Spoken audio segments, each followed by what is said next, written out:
Hello, welcome to video number 4. My name is Angelina and I am a eurythmist. And today I would like to focus on one particular gesture, this one. And I want to show you how difficult it is. That's my goal today. Not in the sense like, oh, it's very, very hard and you have to work very, very hard, but in the sense of its complexity and because of that, its beauty.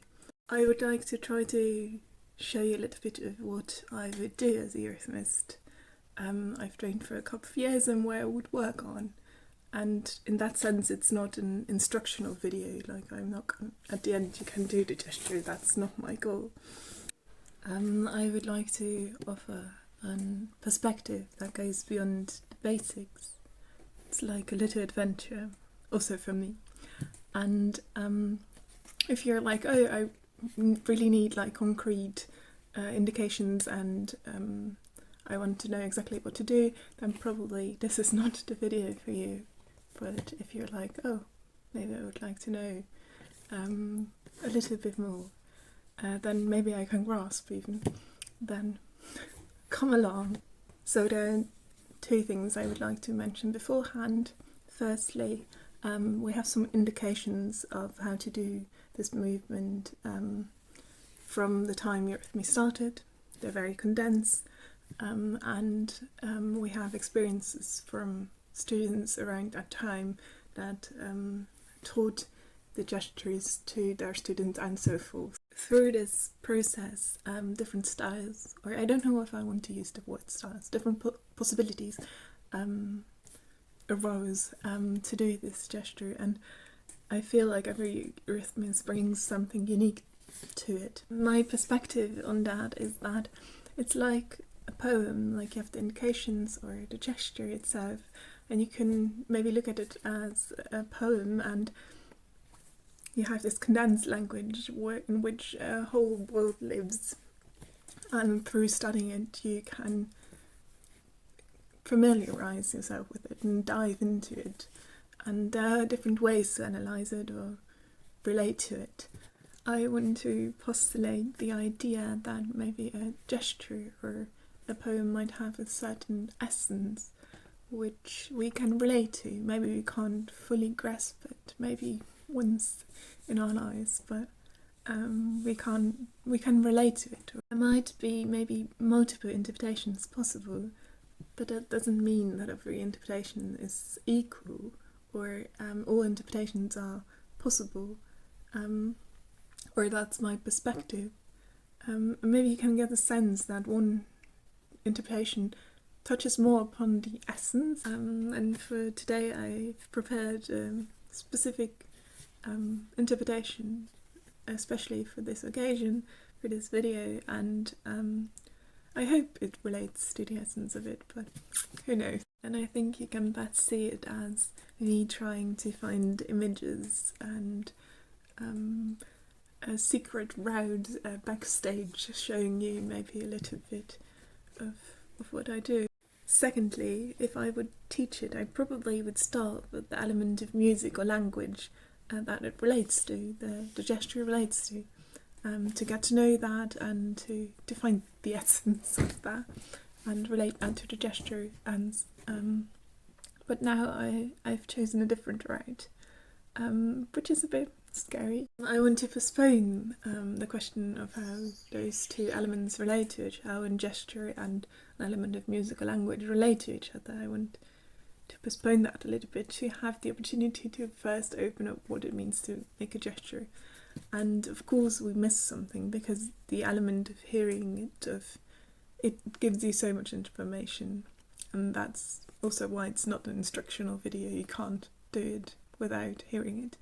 But I don't want to immediately put those two together. And maybe at the end of the video you might have an idea of what it could be, of it, whether it's language or music, and yeah, what has these qualities.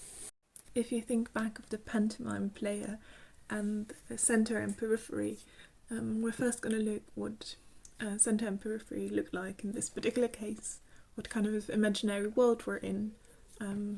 The pantomime player had in that case a very concrete imaginary world with walls and so on, and we won't have that. We actually will have, in this case, almost a complete opposite. In this case, we're going to say we ourselves are the centre and periphery. And the first step is I want you to imagine someone coming into a room and taking up all the space, having a presence, like you notice them immediately, and they fill the whole room with their kind of atmosphere or something. They have a presence which is quite big, which extends beyond the physicality. And you can also come into a room and be almost invisible. No one notice you, take yourself all the way back. So we can play with our kind of presence. It's not meant as an aura or something, just the kind of extent to how big you present yourself. Maybe also like on stage, you can move in a way that the people all the way in the back can feel your presence. You can move as if you could touch them in the back row. You can play with your presence, and you can also bring them in and take them all the way on the stage. Like they feel like they might be in this very intimate space. You can lure them in. So you can play with that, with the kind of presence, and that's the first step. The kind of outward presence, the presence that relates to the world.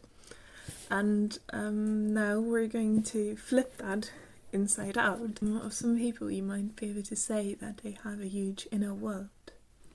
And in talking to them, you might encounter like an inner space or something. Space is, in that sense, not the right word.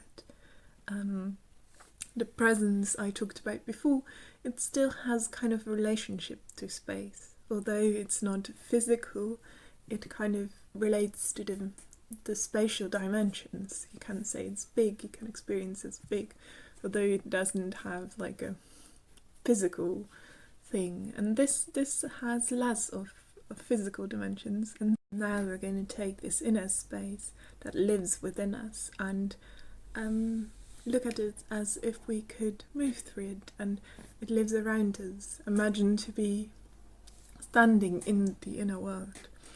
So we would move quite differently, probably. Maybe you could see it like compared to the movement that you would make that could reach all the way to the last row of the theatre, more the one that you take them into this inner space, but that doesn't have to be small, that can be huge. You can take them inwardly into your movement, and I just want to treat it as a little mystery. Maybe it's not about something magic or travelling to a different dimension, but as a way to treat your movement and relate to yourself as a human being, and that is magic enough.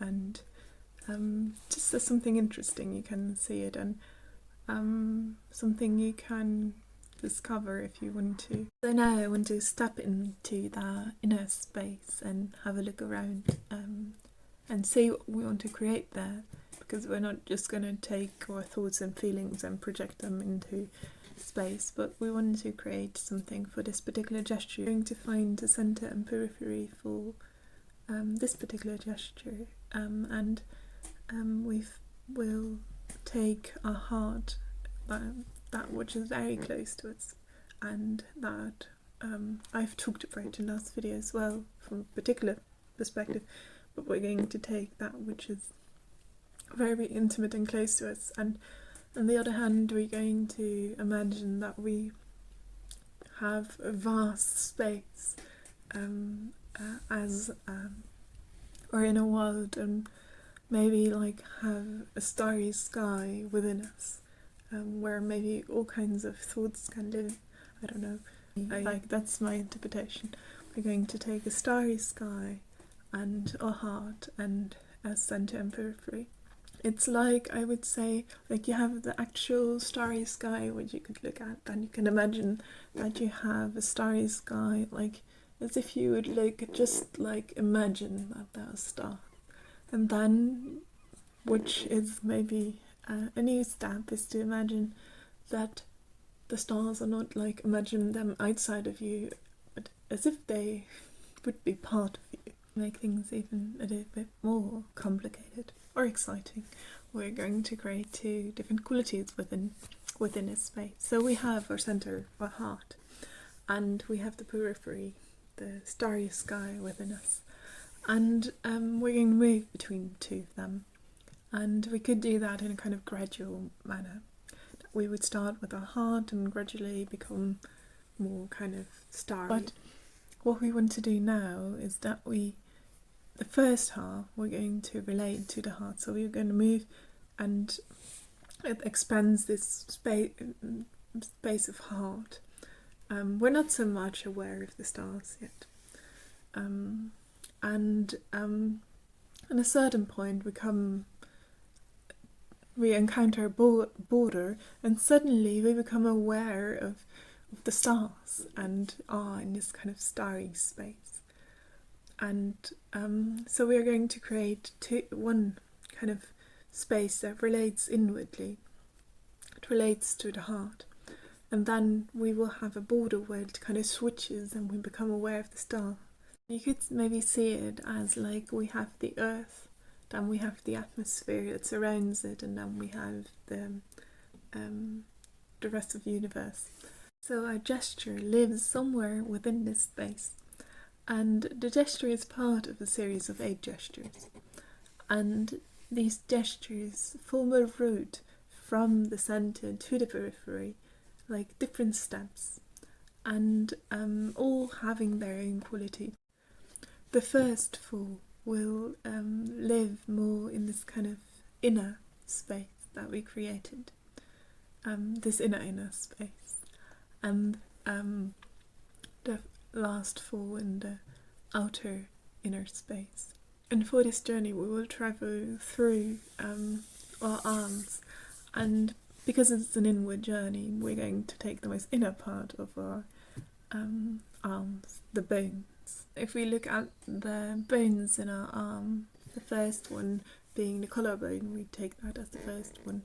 It's very much connected to the core of our body, and when we move outwardly we first have a very thick bone and then 2 very closely related bones, and then suddenly by the hand it starts to expand and go in different directions, and we have 10 little stars. So the 4th one is also the 4th bone, or bones. The first one is this one, then we have this one. The 3rd is those 2 bones here, and the 4th are all those little bones here at the base of the hand. And the 5th one is those bones here in your hand. So we're going to look at the 3rd one just a little bit, so we can make the transition from the 3rd one to the 4th one. And the movement always starts in our heart, or that's not quite right, but how the movement starts is a very interesting question, which I'm going to postpone for somewhere in the future. And it moves like a movement stream through our bones until it comes in this bone, those 2 bones for the 3rd one. So the 3rd one kind of lives right in this inner space, related to the heart, and it's not kind of aware of the border, and it's kind of lives there in kind of innocent, in an innocent image, I would say. Like it's kind of like a bath within this, and it's weaving in there, and it kind of streams outwardly or inwardly. But it's within this own space and within our own feeling in a way, just as a hint to what it could be.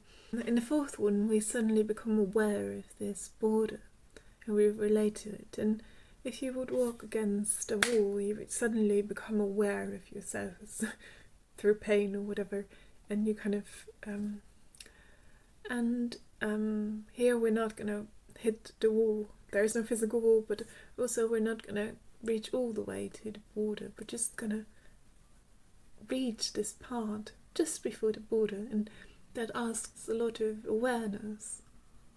Here we kind of are just feeling nicely within our own little bath, and here we suddenly become aware, and there's a kind of awakeness, and we are going to squeeze this part of the hand together, and we're going to make the hand strong. And we also, I feel like, or I've been told that it's kind of, it makes your back also straighten, so it kind of awakens. And so we're still within ourselves, but we reach to the border, and become aware there, and we feel how big we are, but not all the way to our skin, but kind of in a strength within. We don't feel ourselves so intimately as we feel with the third one. We reach this kind of point just underneath our skin, and there is awareness, and we make ourselves strong in our hands. And it's kind of like just before we go in, the broadening of the hand, it's kind of comes together before we can go into the space. We kind of take ourselves in a way together to start a new chapter, creating the opportunity for a sound that wakes you up maybe. Now for the fifth one, just to have again the transition, we have a very big transition from the perspective inwardly, going all the way to the border, or just before the border of this space. We're now going to go outside of it.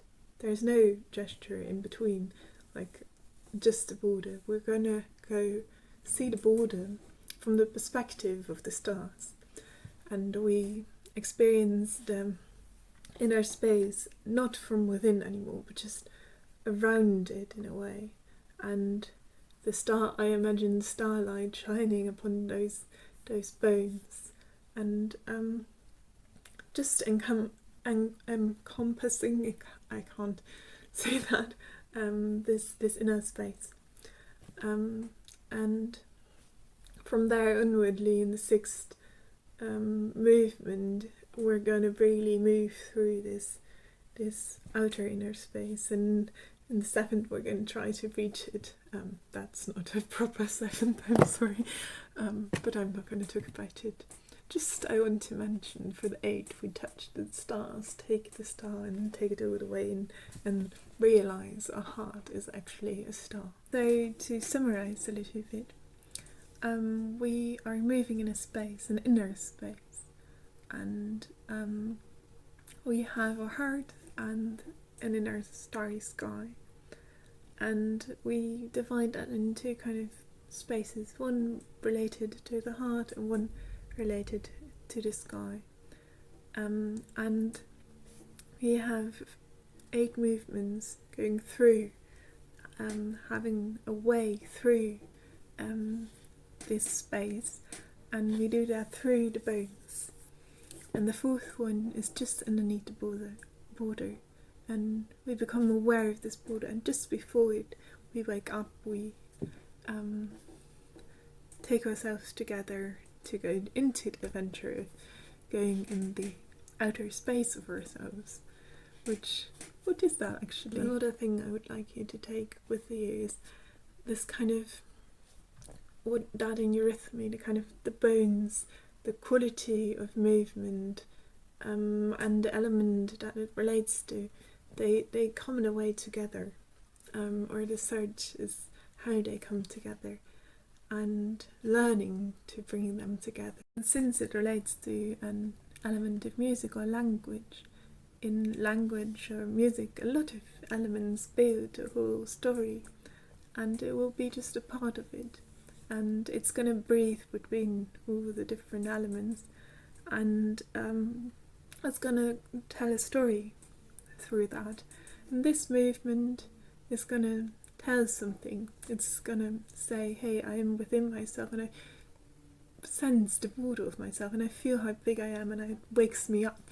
I hope you could come along a little bit, just as a perspective, as a mysterious world, just a differentiation of how you use space and how you use the qualities of your movement. It's daunting for me to send this out because I feel like it's quite complex, and I don't know who you are and where you're from and what you're doing and what kind of images live within you, what kind of inner world do you have. I can't see that through here. Yeah, so thank you for watching.